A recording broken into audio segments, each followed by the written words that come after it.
Welcome! This is Solopreneur Success Strategies, where we talk about mindset, your website, your brand, your social media marketing, your customers, how to sell to your customers, how to find your customers, how to talk about the skills and knowledge you need in your business, and free software and tools to help you save time, money, and be more productive, as well as strategy and systems here on Solopreneur Success Strategies. Welcome! Welcome. This is Jane Gardner, and welcome to Solopreneur Success Strategies. And today, it's World Domination Wednesday, because it's all about the customer. So today, we're going to be talking about your customer experience and how to keep them as your customer once you got them. And for those of you who don't know me, I'm Jane Gardner. I work with my husband in a structural engineering firm in Western Canada. And I went onto the internet about 3 years ago in order to help others with their business. But today we're going to be talking about your customers and how to get more of them. So let's go and have a look at what we've been talking about for the last few months. We've been talking about how your customer is part of your world, and so you want to dominate their world and make sure that they stay with you and be your raving fans. But who are your customers? So we had a look at who are your customers, because everyone is not your customer. So we looked at how to define who your ideal customer was. And then we also had a look at what they wanted. And of course, your customers are those who want your solution to their problems, or they want your solution to fulfill their desire. We have always been considerate of that and wanting to do that. So we also looked at the journey that they go through.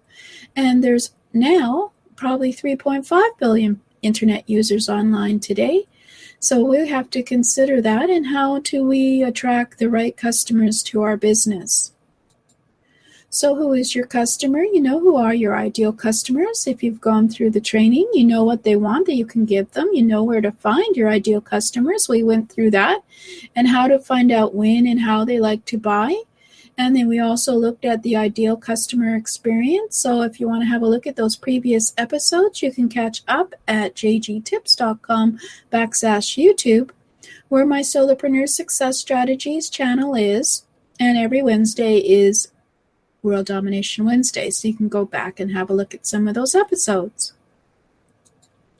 So we also looked at my secret, I feel, or this secret to knowing how to get your customers, is knowing that people have 4 personal style factors in them. We had a look at that and how it affects how they buy.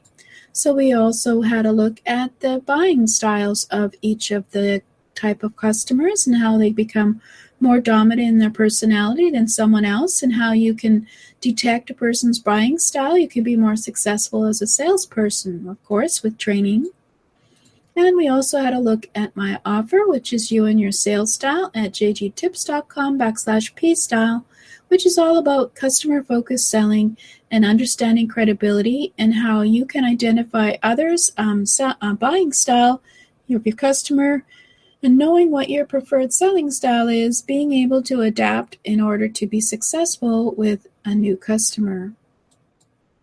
And then we also looked at, what does good customer service really mean? And I'm sure you can all answer that question from when you've had bad customer service. And we also looked at the mindset of a customer service rock star, and how you can be a business that has great customer service, and people talk about you as having great customer service. We had a look at how you can use FAQs to create good customer service as well. And today we're looking at the importance of keeping customers after you sell to them. So it's called onboarding, which is basically keeping them, because it costs 6 to 7 times more to acquire a new customer than retain an existing one. So if you can sell to an existing customer, you can sell 60 to 70%. If you're trying to sell to a new client, you're lucky if you get 5 to 20% of sales, percentage in sales, obviously out of 100. So you need to focus on customer retention to mitigate future costs of having to sell all the time to new people. So it's always good to have good customer service, and that's why we went over on how to have good customer service. And of course, you can get repeat sales for a fraction of the cost of gaining a new customer, since a new customer can cost you much more to try to sell to them because you have to have more prospects come in versus customers who already know you and know what you sell. They're more easier to be sold to afterwards. So what you need to do is, of course, first, teach the customer how to use the product to its fullest. So you can do that with your customer service and your trainings there, as well as in your frequently asked questions. Build a strong relationship, so make sure you keep in touch with your customer at all times through email or other ways. Gather information from your customer on what they really want and other things that they might need by doing surveys and asking them questions through your emails or through surveys. And drive home the value of the product by educating them on the value of the product, and set clear expectations of what you want from them, as well as what you want their relationship to be between you and them, and how you want to serve them, as well as you want them to interact. So an integrated approach, creating a consistent customer experience, is much better than just trying to do it on an ad hoc basis. A customer feels a product or service is custom tailored if you can actually tailor it to them and their needs and wants.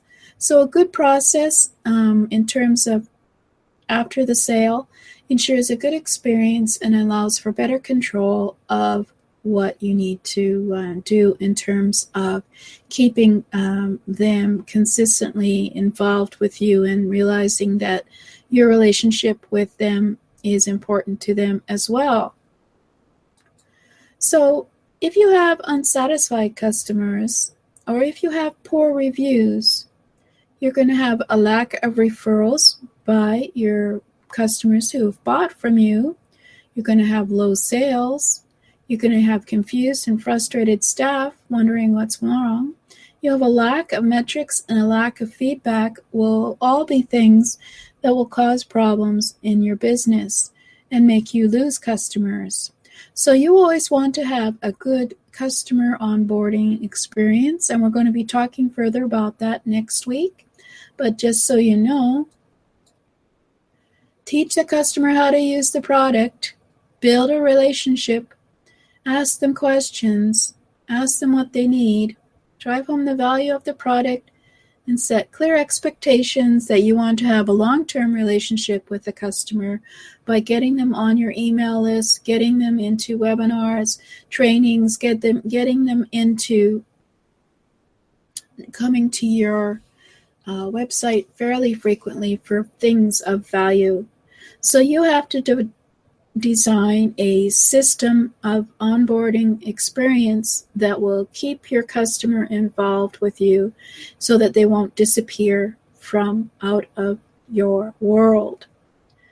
So we'll be talking next week about some of the things that you can do to create a good customer onboarding experience, because it's important that you understand that the value of a customer who's bought from you is more valuable than from a prospect who's a new customer, because you want someone who it is easier to understand the value of your product or service. They're more likely to buy from you than someone new who is a bit leery, even though they just bought. They don't know who you are. So you need to get those systems together to create a good customer onboarding experience. So subscribe, comment, and like my YouTube channel at jgtips.com/YouTube, and you'll keep up to date on learning about customer onboarding. See you next time. Thank you for listening. This has been Jane Gardner at Solopreneur Success Strategies. Please go and subscribe at jgtips.com/programs, and also to find out about other programs as well over at jgtips.com/programs. And over there we have a free mindset magazine for you to check out at jgtips.com/mindset offer. So welcome. Thanks for listening, and I hope to see you again here tomorrow, as this is a 7-day-a-week show on mindset, your customer, getting your message out on social media and on your website, talking about strategies, talking about business systems, talking about all kinds of things, including the skills that you need as a solopreneur. So please come back and subscribe at jgtips.com/programs. Thank you.